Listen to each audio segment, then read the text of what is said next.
तुमच्या स्वयंपाकघरात आहे तुमचं हेल्थ सेंटर. काही मसाले सांगते जे खूप प्रभावशाली आहेत, शक्तिशाली आहेत, पण त्या बाबतीत तुम्हाला मिथ्सही आहेत. फॉर एक्झाम्पल हळद. हळद काय करतं? लिव्हर डिटॉक्स करतं, सूज कमी करतं, इम्युनिटी बूस्ट करतं. मिथ काय आहे? फक्त हळदीचं दूध पिण्याने रोग जातात, असं नाही आहे. हळदीच्या दुधामध्ये जर तुम्ही काळी मिरी घ्याल तर त्याचा फायदा 2000% वाढतो. नेक्स्ट आहे जिरं. त्याचे फायदे काय आहेत? पचन सुधारतं, वजन कंट्रोल करण्यासाठी ते मदत करतं. मिथ काय आहे? जिरं फक्त तिखट पदार्थात चव वाढवायला वापरतात. रॉंग. टिप काय? रोज एका कपामध्ये गरम पाणी घेऊन त्यात जिरं टाकून पिण्याने पचनाला मदत होतं आणि डिटॉक्सही होतं. नेक्स्ट आहे अद्रक.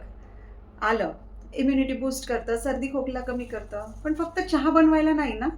टिप बघा, सकाळी उष्ण पाण्यात म्हणजे गरम पाण्यात थोडं आलं, लिंबू पाणी टाकून घेणे, त्याने ऊर्जा साफ होतं, शरीर साफ होतं आणि तुम्हाला डायजेशनमध्ये सुद्धा भरपूर मदत होते, राईट. आणि तुमची एनर्जी लाईक हाय लेवलला राहणार. नेक्स्ट आहे कार्डेमम.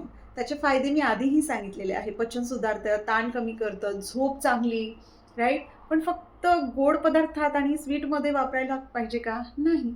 उष्ण दूध किंवा पाण्यात 2 ते 3 वेलची टाकून प्यायल्याने रात्री झोप सुधारते. लसूण, गार्लिक रोगप्रतिकार शक्ती वाढवते, रक्तदाब जो आहे तो नियंत्रण करते. मिथ काय? फक्त तिखट किंवा चटणीसाठी वापरतो आपण त्याला, ह्याच्यासाठी. जरा वाटून 5 मिनिटं ठेवून शिजवलं की ॲलिसिन तयार होतं. रोगप्रतिकार शक्ती त्यानेही वाढते. छोटे छोटे किचन सिक्रेट्स आहेत, ते जर तुम्ही ॲड कराल तर तुमची फॅमिलीही हेल्दी होईल आणि तुम्हीही होणार. आणि मीनवाईल आपण ऑलरेडी ट्रेडिशनली ही रिच आहोत. सो आपल्या ट्रेडिशनला जागे व्हा, त्याला फॉलो करा. Thank you so much and take care.